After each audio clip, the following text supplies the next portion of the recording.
اگر میں آپ سے کہوں آج بھی بہت سارے لوگ ایسے ہیں جو اللہ کو مانتے بھی ہیں اور شرک میں بھی مبتلا ہیں، تو کیا آپ یقین کر لیں گے؟ آج کی اس ویڈیو کو اینڈ تک دیکھیے گا، کیونکہ شاید یہ ہم سب کے لیے بڑی خوفناک وارننگ ہو۔ کیا ہر وہ چیز جو عبادت کے نام پر کی جاتی ہیں، کیا وہ واقعی اللہ کے نزدیک عبادت ہیں؟ اگر نہیں تو پھر ہم سب کس راستے پر چل رہے ہیں؟ تو چلیے آئیے آج کی اس ویڈیو میں ہم صحیح احادیث اور قرآن کی روشنی میں دیکھتے ہیں کہ آخر یہ معاملہ کیا ہے۔ دیکھیے قرآن کی آیت ہے، سورت نمبر 51 آیت نمبر 56 میں اللہ تعالیٰ فرماتے ہیں کہ میں نے جن اور انسان کو خالی اپنی عبادت کے لیے پیدا کیا ہے۔ یعنی کہ یہاں پہ اللہ تعالیٰ بڑی وضاحت کے ساتھ پرپز آف کریشن کو بیان کرتے ہیں کہ میں نے انسان کو کیوں بنایا ہے۔ دیکھیے آج کا جو ہمارا موضوع ہے وہ ہے قبروں کی عبادت جائز یا ناجائز، یا اس کی کیا اہمیت ہے اسلام میں۔ دیکھیں میں نے کچھ احادیث اور کچھ قرآن کی آیات لیے ہیں جن سے ہم انالائز کریں گے کہ اس کی کیا اہمیت ہے۔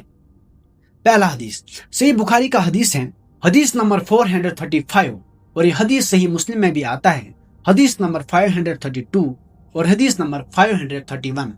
کہ جب اللہ کے رسول صلی اللہ علیہ وسلم کا آخری وقت آیا تو انہوں نے اپنی چادر اپنے چہرے پر ڈالی۔ جب آپ صلی اللہ علیہ وسلم کو گرمی محسوس ہوئی تو انہوں نے اپنے چہرے سے چادر ہٹائی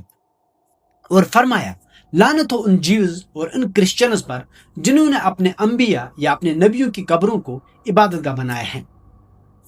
یہ یہاں پہ خالی جیوز یا کرسچنز کی بات نہیں ہو رہی تھی، بلکہ آپ صلی اللہ علیہ وسلم اپنی امت کو وارن کر رہے تھے کہ میرے بعد میری قبر کو عبادت گاہ نہیں بنا دیا جائے گا۔ یہاں پہ جب ہمارے نبی صلی اللہ علیہ وسلم کا ایسا سٹیٹس ہے کہ ان کی قبر کو عبادت گاہ نہیں بنا دیا جائے گا، تو کسی بزرگ کی کیا اوقات۔ اور اسی طرح صحیح مسلم میں بھی حدیث آتی ہیں، حدیث نمبر 972 میں اللہ کے نبی صلی اللہ علیہ وسلم فرماتے ہیں، قبروں پر نہ بیٹھو اور ان کی طرح منہ کر کے نماز نہ پڑھو۔ یعنی کہ آپ قبروں کی طرف منہ کر کے نماز نہیں پڑھ سکتے ہو، نہ ان پر بیٹھ سکتے ہو، اس سے ہمارے نبی نے ہمیں منع کیا ہے۔ اور اسی طرح صحیح مسلم میں بھی حدیث آتی ہے، حدیث نمبر 969، ابو الحیات الاسدی بیان کرتے ہیں کہ علی بن ابو طالب نے ان سے کہا کہ کیا میں تمہیں اس مشن پر نہ بھیجوں جس پر اللہ کے رسول نے مجھے بھیجا تھا، اور وہ مشن یہ ہے کہ آپ کسی بھی تصویر کو مٹائے بغیر نہ چھوڑنا اور کسی بھی اونچی قبر کو زمین کے برابر کیے بغیر نہ چھوڑنا۔ سو یہاں پہ اونچی قبر رکھنے سے بھی منع کر دیا گیا ہے۔ اور اسی طرح صحیح بخاری میں بھی ایک حدیث آتی ہے، حدیث نمبر 1189، اللہ کے رسول صلی اللہ علیہ وسلم فرماتے ہیں، عبادت یا ثواب کی نیت سے سفر مت کرو سوائے 3 مسجدوں کی، مسجد الحرام جو کہ مکہ میں ہے، اور مسجد النبوی جو کہ مدینہ میں ہے، اور مسجد الاقصی جو کہ یروشلم میں ہے۔ اور سنن ابن داؤد میں بھی ایک حدیث آتی ہے، حدیث نمبر 2042، کہ اللہ کے نبی صلی اللہ علیہ وسلم نے فرمایا، اپنے گھروں کو قبرستان نہ بنو۔ یہاں پہ قبرستان کا مطلب یہ نہیں کہ آپ کسی لاش کو اپنے گھر میں دفناؤ، بلکہ قبرستان کا مطلب یہ ہے کہ جس گھر میں اللہ کی عبادت نہ ہو، جس گھر میں اللہ کے بتائے ہوئے راستے پر نہ چلے جائے، اس گھر کو اللہ کے نبی نے قبرستان کہا ہے یہاں پہ۔ اور آگے یہ حدیث ہے کہ میری قبر کو میلہ گاہ یعنی کہ سیلیبریشن کی جگہ نہ بنانا، لیکن مجھ پر درود بھیجو کیونکہ تمہارا درود مجھ تک پہنچتا ہے چاہے تم کہیں پہ بھی ہو۔ اور اسی طرح سورت نمبر 51 آیت نمبر 56 میں اللہ فرماتے ہیں کہ میں نے جن اور انسان کو خالی اپنی عبادت کے لیے پیدا کیا ہے، جو کہ میں نے آپ سے پہلے ہی بتایا۔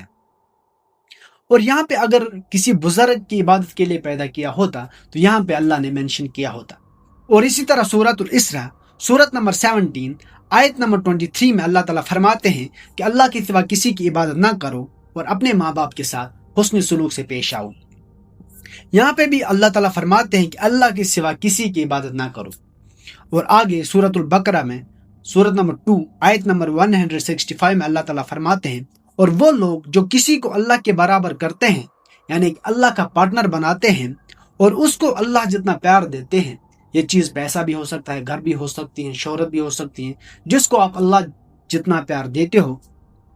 اس کی بات ہو رہی ہے۔ اور جب یہ لوگ میرا عذاب دیکھیں گے یا دیکھتے، یہاں پہ ان لوگوں کی بھی بات ہو رہی ہے جو کہ ہسٹری میں تھے، کہ اگر وہ میرا عذاب دیکھتے، اور جب وہ لوگ میرا عذاب دیکھیں گے یا دیکھتے تو یہ سمجھ جاتے کہ پوری قوت اللہ کے ہاتھ میں ہے اور اللہ بڑا سخت عذاب دینے والا ہے۔ اور اسی طرح سورۃ الانعام سورت نمبر 6 آیت نمبر 17 میں اللہ تعالیٰ فرماتے ہیں کہ اگر اللہ تمہیں نقصان پہنچانا چاہے تو پھر کون ہے جو تمہیں اس نقصان سے بچا سکتا ہے سوائے اللہ کے، اور اگر اللہ تمہیں فائدہ پہنچانا چاہے تو پھر کون ہے جو تمہیں نقصان پہنچا سکتے ہیں مگر سوائے اللہ کے۔